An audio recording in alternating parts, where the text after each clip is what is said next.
Good morning. I am Leahy Park, International Chair and Co-Chair of GYCC. It is lovely to have you all here. Today I have the honor of moderating the collaboration between GYCC. First, I would like to thank our guests for taking the time to join us amidst your busy schedules. As we have a limited time, we will jump right into our session. First, we will start off with GYCC introduction.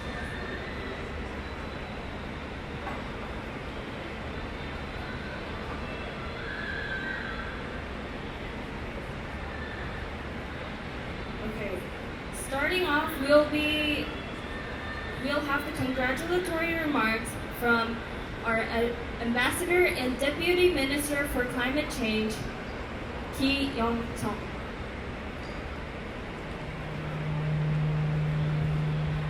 We'll have the congratulatory remarks from our ambassador.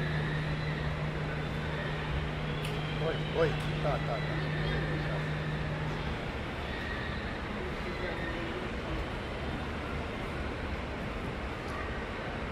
Thank you very much for the introduction. Good morning, everyone. It is a pleasure to join you today, and my thanks goes to Global Youth Climate Challenge for bringing us together this morning. 10 years after the Paris Agreement, the world is still working hard to close the gap between ambition and action. We see record heat, floods, and fires, constant reminders that climate change is today's problem. No longer tomorrow's problem, but today's. And yet, when I look at all of you, I see exactly why we can stay hopeful. Young people everywhere are not waiting for permission. You are creating solutions, energizing communities, and pushing all of us think bigger and act faster. As Arshana Sorang,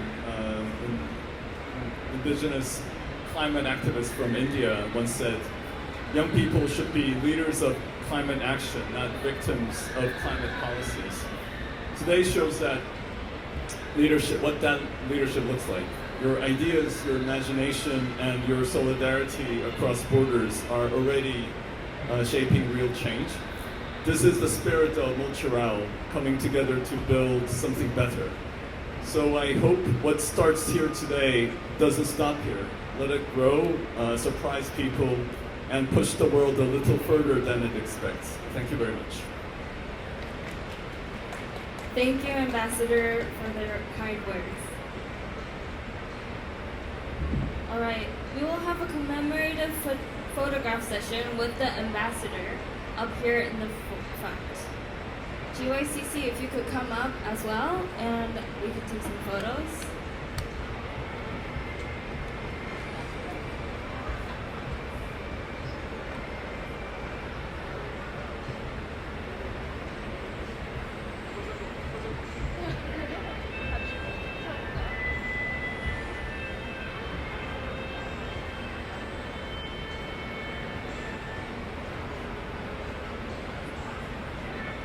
구호 같은 거 있나요? 없나요? 구호 같은 거? sorry.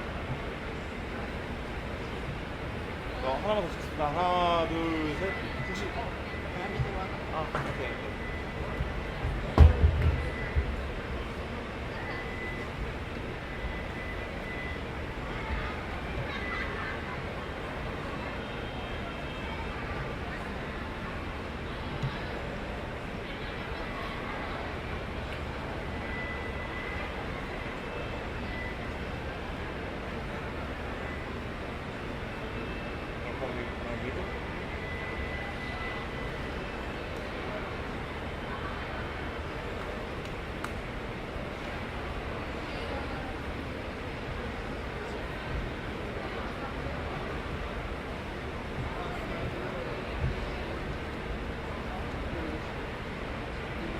We'll be moving on to introduction to GYCC and policy proposals.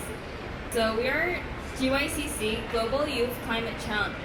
And this is a photo from way back in 2022 when we went to Colombia. So GYCC first started by Bang Ki-moon in 2020, suggested by him, and we had 105 participants from 35 different countries. The year after, we attended P4G Seoul, Korea, where we had 67 participants from 36 different countries. And in 2022 and 2023, we launched GYCC Youth Lab, where we have the secretariat who work for GYCC. And since starting then, we transitioned into 2-year cycle plans. And as of last year, we became our separate NGO apart from the MOFA and became our official NGO. And we have been officially registered as an organization in Republic of Korea. And in the spring of 2005, so earlier this spring at P4G Vietnam, we had an MOU with P4G where we decided to advocate strongly for P4G and the startups that are interested in it. What we mainly do can be split into 3. So we have GYCC Action, the Academy, and the Think Tank. GYCC Action focuses on grassroots initiatives, and Academy focuses on teaching the youth that are within our network. We also have the Think Tank, where we create the policy proposals for youth startups, as we are in MOU with P4G. And we also create case studies that impact for the youth startups that impact climate change.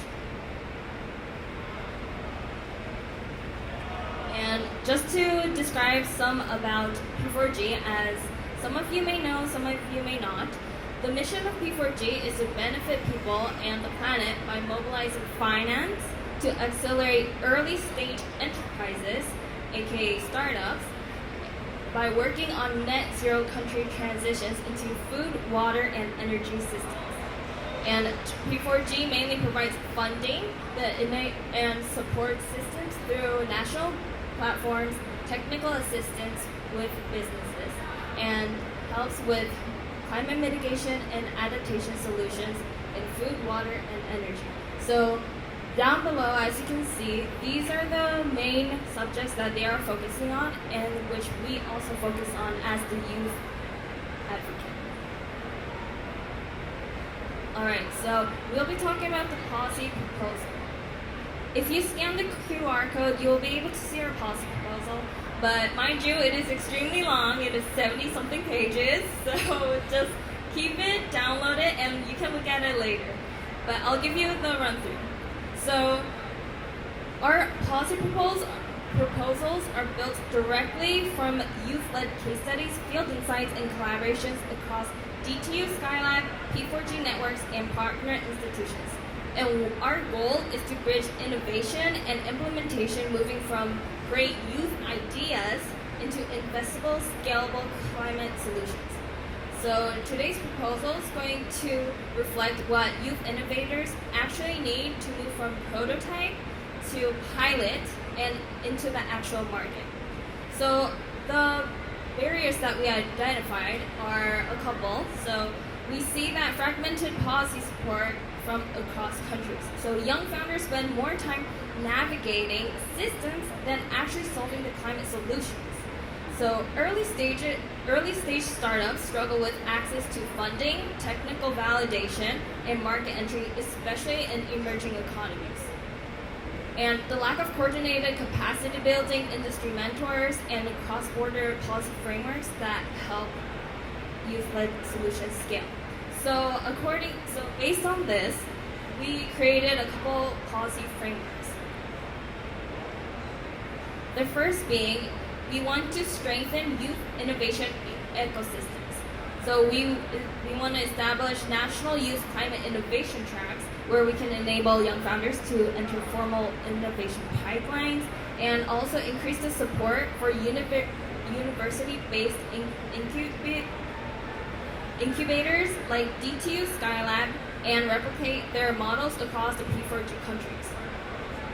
And we also want to create a youth climate innovation registry for startups working on these climate and SDG solutions that will enable matchmaking in investors and governments to the youth entrepreneurs.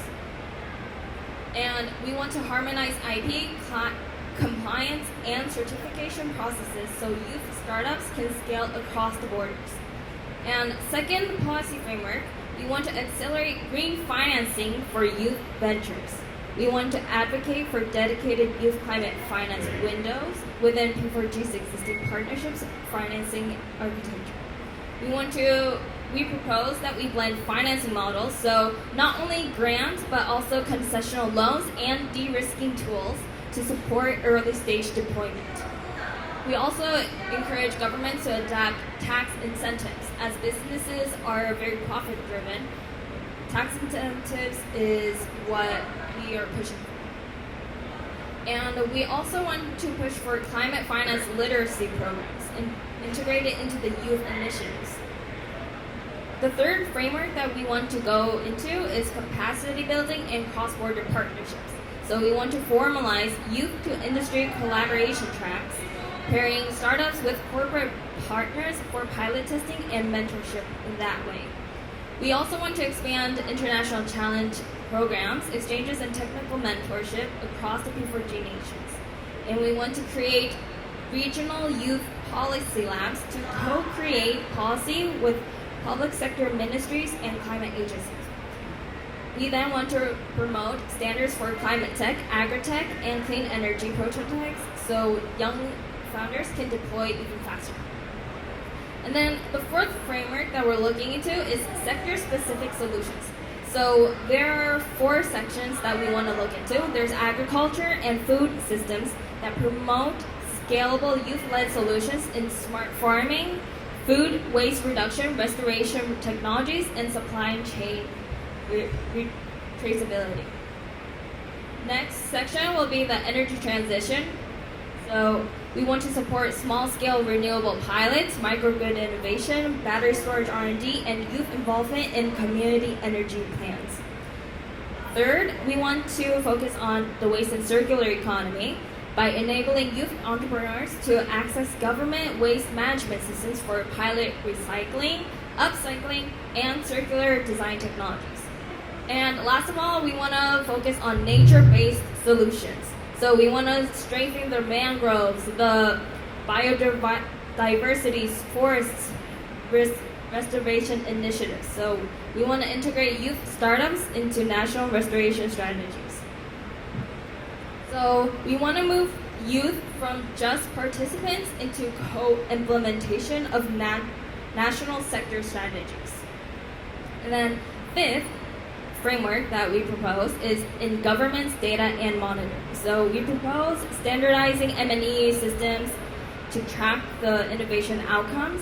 Also, we encourage governments to adopt youth-inclusive policy-making cycles in consultation, co-drafting, pilot testing, and evaluation. We also advocate for regular youth climate accountability reports feeding directly into national climate dialogues such as the NDCs, LTS, and sectoral action plans. So last, we aren't just presenting ideas, we actually want to implement them, and we're offering tested evidence-based recommendations into co-creating with real youth startups. We have 3 startups that we're talking about, like drone crops, AI bamboo, and all of these are also based in Africa. All right, and that'll be it for the policy proposals. We'll be moving on to our, this is our youth declaration. So if you want to take a look, please scan it. And these are some of the proposals some of the declarations that we're declaring for the upcoming year. And if you have any feedbacks, right now we don't have the specific numbers in there yet, but do give us feedbacks if you would like. I believe you're able to comment on them. Okay, next we'll have the expert panel discussion, and Angela Zong will be our moderator. Woo!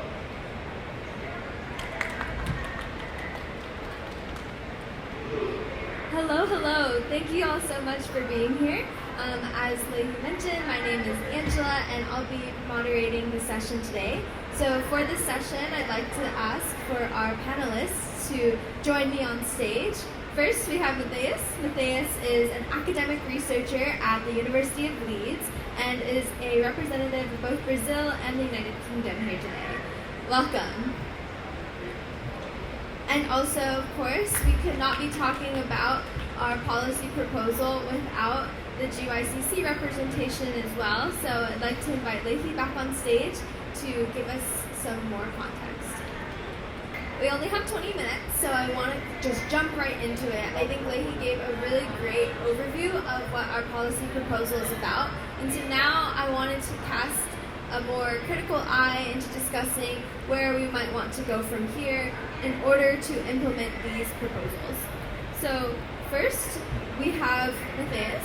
As a researcher who talks closely on these issues, we would love to hear what are some lessons from other regions that we can take into account when thinking about how to best push forward youth-driven policies. What are some case studies in things that have worked and haven't from someone who is actively in this space?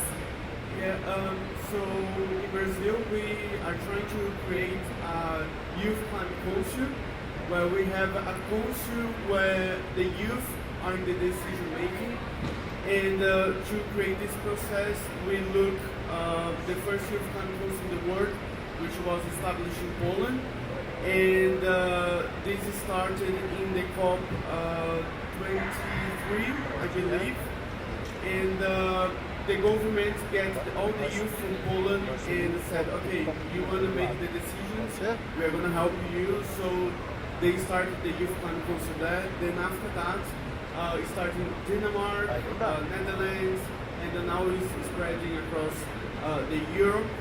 And they had the support from the government, so it's an initiative from the government. And these youth climate councils inspire also the ones from Africa.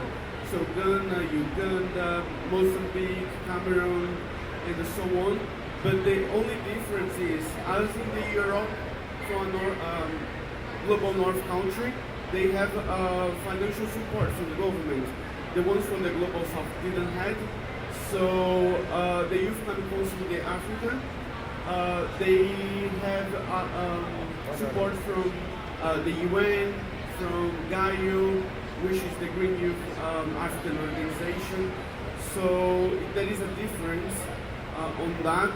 And when we try to establish that in Brazil, as we are from the global south, we also face the same thing.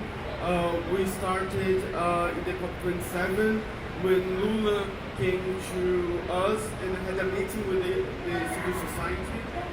And we asked him, we want to be represented. We want you to create a place where we can be in the decision making, so that we want to establish a youth climate council. He got a paper that we sent to him, and he said that he would do that, he will do that, but he didn't. And in the COP28 we also sent a letter for him, but at this time for the Minister of Environment, the Minister of Indigenous Peoples, and Guajajara. And we were trying to make this alliance with the government, you know, so we could work then and we would be much greater, you know, be at COP30 with the Youth Climate Council. But we had some issues, you know, like the government doesn't really trust the youth here in Brazil. I don't know how it is in our countries. They don't want to listen to us because we are younger, and we face some issues. And we are just a coalition now of organizations, and we are trying to do our best to be working with the government. But there is a barrier between us. And we are just learning now from the countries in Europe and Africa how to establish this youth climate council, and we are still working. But as I said, we started in the COP27, and now in the COP30 we still didn't have any approved. So yeah, that's it.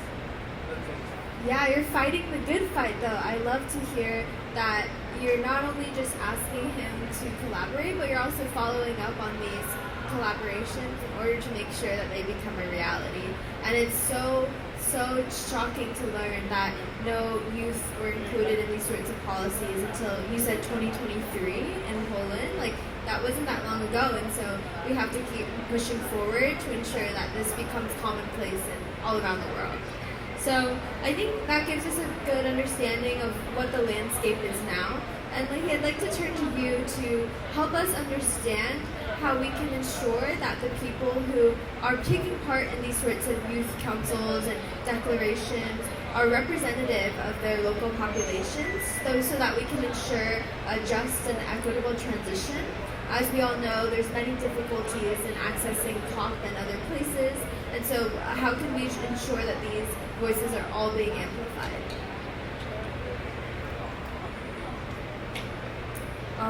Well, I think a just transition is amplified when we actually incorporate the locals into the systems that we're creating. So instead of like having us create something and just presenting it to them, they should be taking part of how the policies are made, or like what the solutions are. And I think that we should create targeted support for vulnerable groups such as the youth and especially young entrepreneurs who lack the funding. And women, indigenous communities is really taking it into their consideration and de-risking tools and simplifying access pathways for them. Because I feel like to get to here, it was so complicated that, and like it took a lot of money, right? Like GYCC came here self-funded. It is not easy to come here all the way here self-funded, especially coming from Korea and having to travel 50 hours, which was insane. Like, if we could make it much easier to access such platforms, that would be a better way. And also localizations. So we don't want to copy paste the same solution into every country, because even like Brazil and Korea, it's so different. Like the weather's different, the way people interact is different. We're a lot more like timid, I guess, a bit more shy, but here you're more bold, you're more colorful. If you go to Korea, you'll see that we're very bland.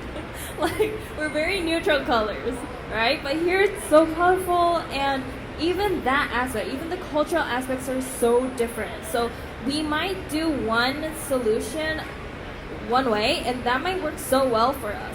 But then, like, Koreans are very rule followers, so we might, like, a lot of rules might be better for us. But then if there's too many rules here, it might feel restrictive for you guys, you know?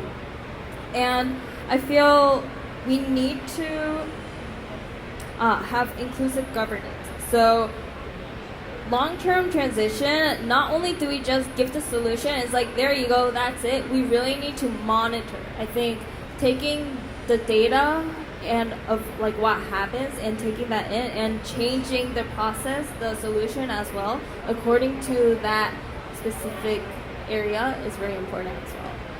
Absolutely. You hit the nail on the head there. And I think that if we had all of these in a perfect world, everything would be solved already. So it's great to hear you outline all of those pieces. Matthias, back to you. I'd like to hear a little bit, now that we've understood the stakeholders, as to how we can localize, as Leahy mentioned, these conversations, because there are already existing policy structures in place talking about climate, oceans, plastic treaty, etc. And so we, as young people making these sorts of proposals, don't want to just recreate that wheel. And so I'd love to hear some recommendations from you as to how we can be additive and building on top of existing thought leadership and infrastructure, rather than just reasserting the same phrases, we want climate justice now. What does that really look like? Yeah, so I don't remember if it was 2024-23, but we, the Brazilians, we sent a proposal to the government to establish a youth climate council, where we wanted to plan to have like climate education, environmental education at schools and everything. And unfortunately, we didn't have many success, because we went to a phase where we need to present it, but they didn't really, take this forward. As I said before, they don't really trust the youth, But yeah, we did this proposal. I think Olivia, which is in front of me, she helped to write the proposal and also the letters that we sent to the government of why the proposal is important. And as I said, we are still in the path of trying to establish this council, this youth council. And for this year, we try to get more implementation of the youth here, and we still have. We have now Marceli, which is the president of Youth Climate Champion. Have you met her? She's amazing. And we did this just because of the impact of youth that we are trying to do here, and she's our representative. So if you guys see Marceli, she's amazing. She will make you laugh. Have you met Marceli? Yeah, so she knows. Have you met Marceli? She's nice. Go and hug her. She's nice. I promise. And yeah, so this started because of a youth mobilization. And I don't know if everyone here is from Brazil, where you guys are from, but you guys can make this change. You guys can try to speak with the government, write some proposals, and try to make a difference. You know, that's what we are trying to do for so long, but we will one day. Thank you. Yeah, it's amazing to see the institutionalization of young people like Marcel and also all these councils that you're working on. And I think that is part of like what policymaking looks like as well. Yeah, oh, that's amazing. It's great to hear that. And so I think we've highlighted a couple of really important factors. You talked about accountability in the first topic. We also talked about monitoring, like you mentioned. And so I think if you had to choose, what do you think would be the factor that is most overlooked by existing policymaking that young people can contribute to? Is it our energy, our perspectives, our entrepreneurial drive? There's so many things, and so I know it must be super difficult to just pick one.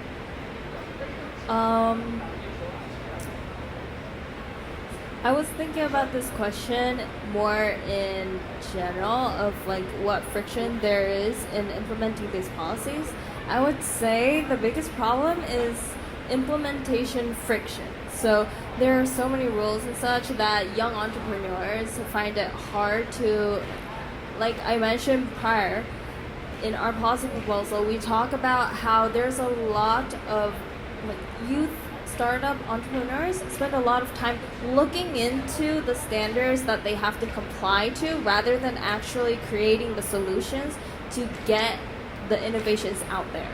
So if there's a way to simplify that process and create it so that we could more easily start and implement at a smaller scale without having to like think like, do I have to pay tax on this? Oh, like we have to do this. Like if there's a more standardized platform for that, that would be much more beneficial for us in implementing these policies.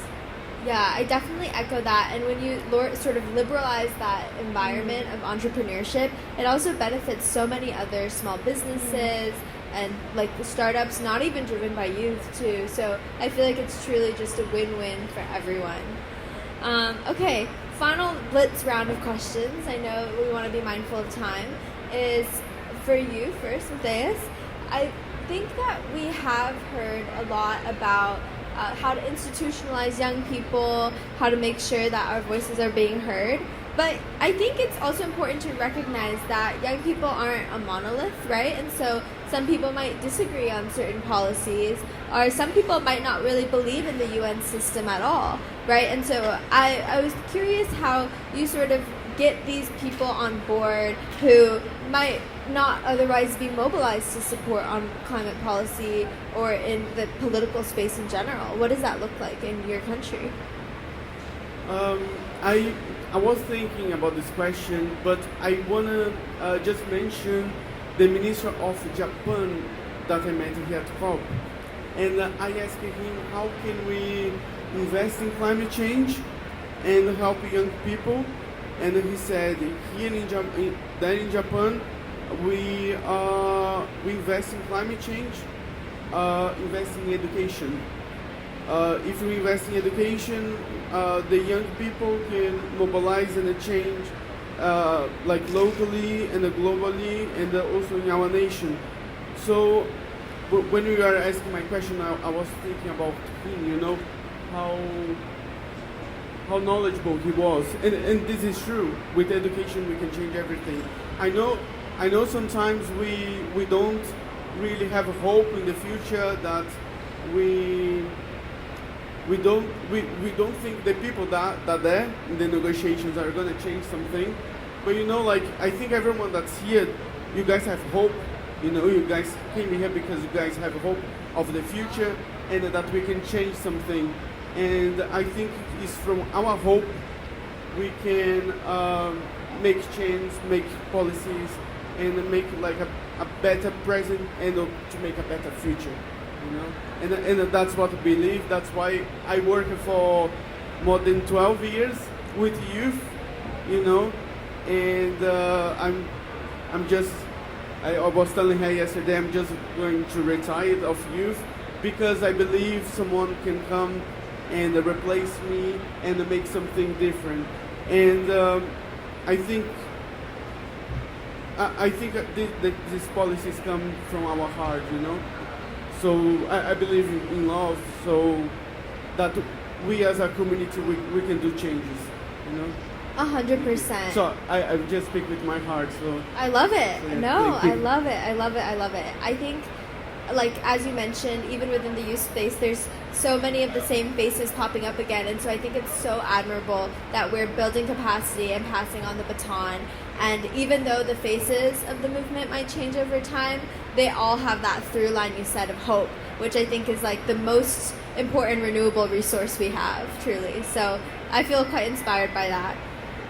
Finally, maybe to wrap us all off, Leahy, I'd like to ask you, in your capacity as an entrepreneur, as a leader in this international organization, about what sort of facilities for capacity building that you identify as most important. So Matthias had mentioned how investing in education is a critical way to get people on board, but like once young people are educated, they're ready to start these businesses, they hit these frictions, then what? Like, how have you been able to navigate that space? How have the startups that we've been seeing with P4G been navigating that? And what has worked the most?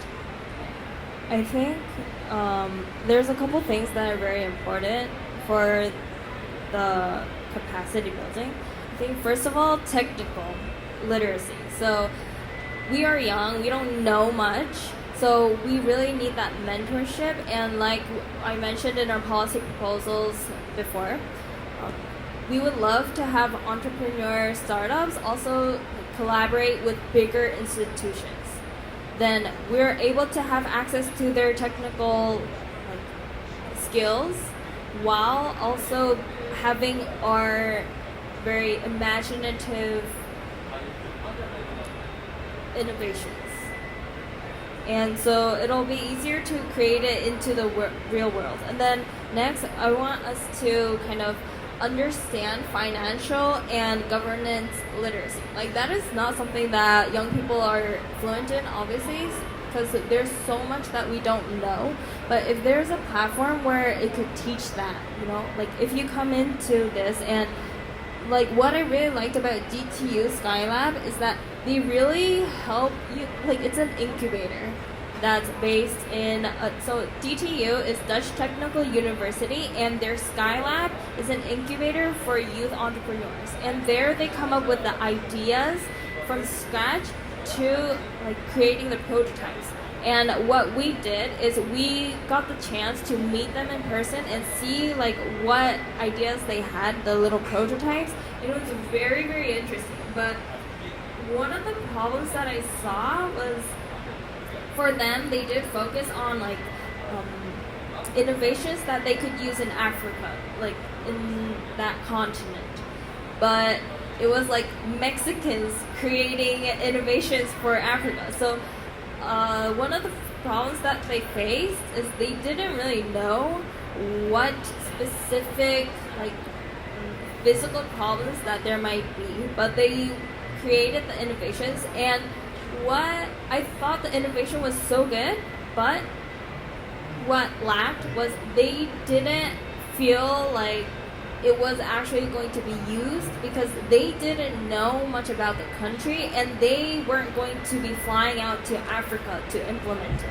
So I also hope like if there's a way to collaborate between the countries, like, you know, because different countries have different ideas, different, you know, innovations already in their country, they might be able to take that into another country, but they're not able to implement it. So if they create it here and give it over here and they're able to receive that and, you know, personalize it to their actual countries, that'd be very helpful. Awesome. I love these really concrete examples that we've been hearing throughout today's panel about what has and hasn't worked in different countries, in different sectors, and I think that that's really important in highlighting the role of youth expertise in the conversation as well. So I'm so grateful for both of you guys' contributions to this really critical topic, and I also appreciate how reflexive we are, and like we made this policy proposal and now we are going to be the ones also to take a look at it and be like, okay, so what is missing and how can we include other perspectives to ensure that it is as comprehensive as possible, and including those of the other generations like you mentioned, of institutions, because truly I think no solution can be just driven by youth or just driven by like leadership. Like it's all intergenerational because everyone was a youth at one point, and so I'm just leaving so inspired by both of you, and I want to be you guys when I grow up. Thank you so much for everyone for listening in today, and we'll be back shortly with the next part of the programming, so please stay tuned. Thank you so much, Angela.